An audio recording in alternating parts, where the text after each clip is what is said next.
The Victory Garden, Chapter 8. Andy wrapped his fist around a weed and slashed into its root with a trowel. If that little runt shows up here again. We were back in the garden 5 days after the fight. Not likely, said Scott. You licked 'em. Forget it. But I could see they hadn't forgotten. They worked furiously on the garden, not about to be stopped by the likes of Billy Riggs. To my surprise, they had already learned something about their plants. They'd asked at home, at the neighbors, at the greenhouse, anywhere they could. Some even looked in books. We talked as we worked, each of us trying to make our own choice look best. Look-ee, Allie sang. She pulled up a skinny radish. My uncle loves these. He said he'd buy all I could pick. He'll have fire coming out of his head, said Andy, looking down the long row. Green peppers, too, said Ellie. They look like toy ones. I'll still have these peppers when the radishes are gone. All I have to do is water. I grinned. Allie was having fun. Look here, I said. Believe it or not, this is a tomato. I brushed the drying yellow petals away from a tight green ball. We'll have tomatoes all summer once they get going. Scott bent over the onions. Onions and potatoes will keep in the ground right up until school starts. Hey Scott, you can make soup. Wow, I love potato soup. That was Andy. He had chosen string beans because Dad had said they didn't take much work. I didn't think he'd done his research. He'd find out quickly enough that beans grow fast. Soon he'd have to pick every day. Rich took the cabbage and leaf lettuce because he needed an experienced gardener, he said. Lettuce wilts in the sun if you don't water it right. Cabbages get cabbage worms. You can't be squeamish about them. He tossed a glance at Allie. When he looked away, she made a face. Rich was almost as stuck up as Luis had been, but I hoped his confidence would rub off on the rest of us. Maria reached into a cluster of leaves on a thick vine to find a pea pod, stripped it open, and ran her thumb along the inside. See? The peas were almost too small to see, but she popped them into her mouth. Andy pointed in mock disgust. She'll eat up all the profits, he said. If there are profits, I thought. There would soon be an avalanche of food, and I couldn't get a clear picture of how we would manage it. We talked more than we worked, but that day's job was easy. We were finally ahead of the weeds. Rich checked the angle of the afternoon sun. Still time for a game, he said. I've got the bat. Who's got the ball? Me, said Andy. They had come prepared. Be sure the hose are off the sidewalk and the blades turned down, I nagged. We can come back for everything after the game. We need a decent name for this group, Andy said as we bolted for the empty corner lot down by the depot. I'm going to croak if my dad says one more time, how's the little gardeners? He's worse than Billy. We tried some names, all of them bad. Grade school gardeners, famous farmers, Shady Grove something. What begins with S? Start. Start the game, said Rich. Let's name a pitcher. Me, said Scott and Andy together. Fine. Rich tossed the bat. Andy caught it by its middle and held it out to Scott, barrel down. They went hand over hand until Andy held it up by the top. Fair and square. Scott settled for catcher. 4 left, 3 on base and a batter, I said. Enough to play workup. Andy handed the bat to Ellie. Maria, Rich, and I fanned out to cover the bases. Allie popped a fly ball on the first pitch, catching everybody by surprise. It barely cleared Rich's fingertips as he ran backward from second base, hands stretched up over his head. We were wiping the sweat away when we trudged back and dropped to the grass under the Burt's giant elm. It was hot for May. The sun blazed, still not ready to sink behind the depot at the end of the next block. We cheered when Mother came over with the cold lemonade. Something else, she said after we had all filled our cups. She held up a page of the Chronicle, just delivered to our door. You're all famous, Maria read the headline. Young sprouts tend young sprouts. We crowded around as Maria read on.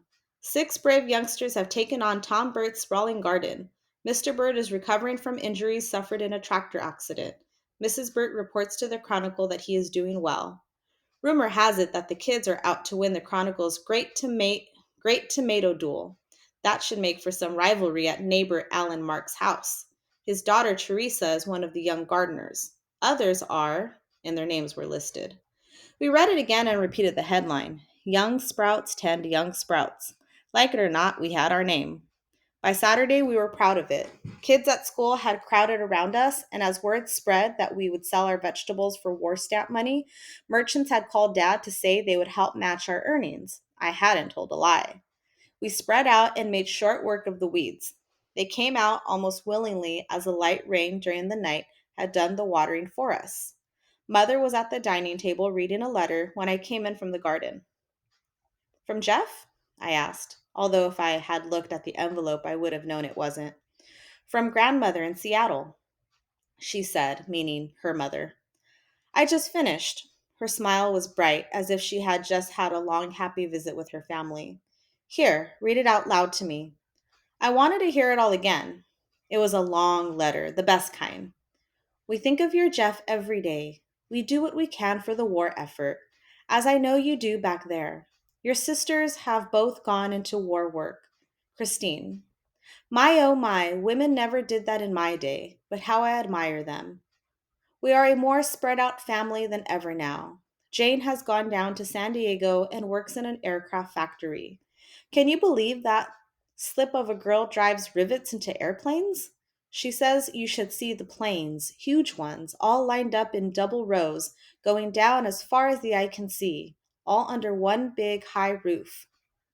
Lizbeth works in the commercial tomato fields down in California's Central Valley.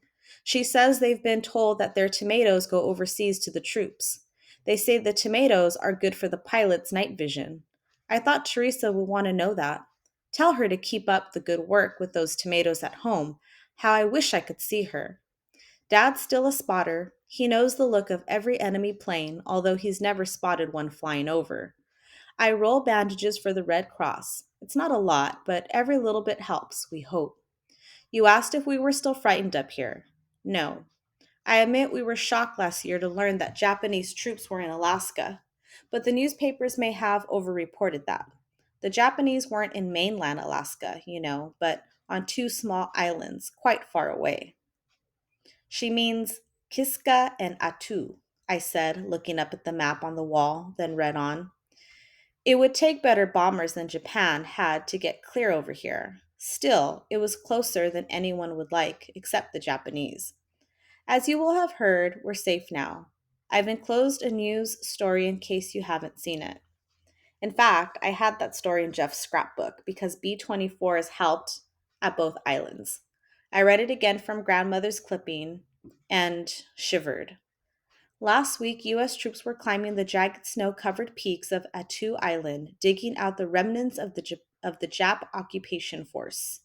Tokyo admitted the island was lost. Once more, I was glad Jeff did his fighting in the air.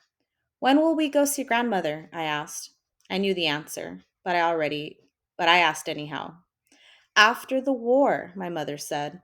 I noticed she didn't say soon. I loved the story she had told since I was a little girl about how we happened to be in Kansas. I coaxed it out of her again. I met your father when he visited relatives in Seattle. It must have been fate. We met on a city bus. I learned he was a Kansas boy. Before you know it, I was a Kansas girl. Her eyes shone. We always intended to go back out west for a visit, but there was never enough money or enough time, what with starting the store and all. Jeff and I were the all, weren't we? I teased her. You and Jeff will always be the all to your father and me. I recited the rest to her. Then this war came along. She nodded. But we'll go someday. You'll see. I was just easing the dauber into the shoe polish when the door at the front of the bootery squeaked open and clacked shut. Just me, not a customer, Maria called. In here, I answered her. We were in the back room, Mother, Dad, and I. On Saturday nights, when the stores stayed open late, we brought supper from home. After we ate, I polished my shoes for Sunday at Dad's repair table. For 3 cents a pair, I shined the ones Dad had fixed that day. If that added up to enough for the picture show, and if something good was on, Maria and I went. Otherwise, we just walked around town, watching the farmers and townspeople milling on the streets. That night, we were in luck, each with 2 dimes, one for the show and one for popcorn. I split my dessert, Fig Newtons, with Maria while we waited for showtime. Drop-ins began to come in up front. Squeak, clack, squeak, clack. Mother and Dad went to wait on them. If they were customers or to visit, if they had just come to socialize. A curtain separated the back room from the front. Maria and I peeked through it when we heard a ruckus. A small crowd had gathered in the store. Two young men left shoes to be half soled. They went out just as Koopa Coffee came in, his newspaper bag still slung over his shoulder and an old pair of shoes in one hand. A man I didn't recognize glared after the two as the door swung shut. "'Tisn't right, young, able-bodied men like that deferred when other boys are over there fighting," he said. "Hold on there, bud," said another man. "You don't know they're able-bodied. Could be 4F, physically unfit, for some reason that doesn't show. Bad eyes, poor hearing, ailing heart. Those country boys aren't ailing. They just don't want to go to war," the stranger said. "Government needs those farm boys right where they are," the other one insisted. "Who do you think's going to feed our boys over there? The Nazis?" Dad frowned from behind the counter. He didn't like arguments, especially in his store. He raised his hand to quiet them, but Koopa spoke up first. "Leave them alone, will you, mister?" he said to the stranger. "I play ball with those guys' brothers. I know their dads. They're all good folks." "Well, it seems like someone else could do the farming," the man grumbled. Mother stepped forward and spoke gently. "Are you volunteering, sir? What a gracious, patriotic thing to do." There was not a hint of teasing in her voice, and she held his gaze. Someone stifled a guffaw. Silence fell over the store. The man touched the tip of his cap, nodded slightly to Mother, and stepped out into the evening. Koopa broke the silence. "Besides," he said as he handed his shoes to Dad, "when I get over there, we won't need anybody else." Everyone laughed. Someone slapped Koopa's back, and the chatter started up again. Adults in a shoe store sounded a lot like kids in a garden, I thought. I stepped through the curtains when I heard the name Rommel. Maria followed. "What about Rommel, the infamous German general?" I elbowed in on a group gathered at the counter around the Kansas City newspaper and leaned in to see the headliner. "Tunisian War Ends." One man read, "6 months after the Allied landings in North Africa, the Battle of Tunisia has come to a happy end. Field Marshal Erwin Rommel, the Desert Fox, has fled to Europe. For the second time in World War II, a great German army has crumpled." A whoop went up. "That's here," I said. I had moved to the wall map Dad had pieced together from the free ones he got at the filling station. The men turned to see where I was pointing. "You knew that?" one of the men asked. "She knows maps," Maria said, throwing me a grin. We danced off to see Fred Astaire, working our way around at all the folks catching up on the week's news. Gossip mingled with talk of the war. The end still seemed far away, but beating Rommel, surely that put it close.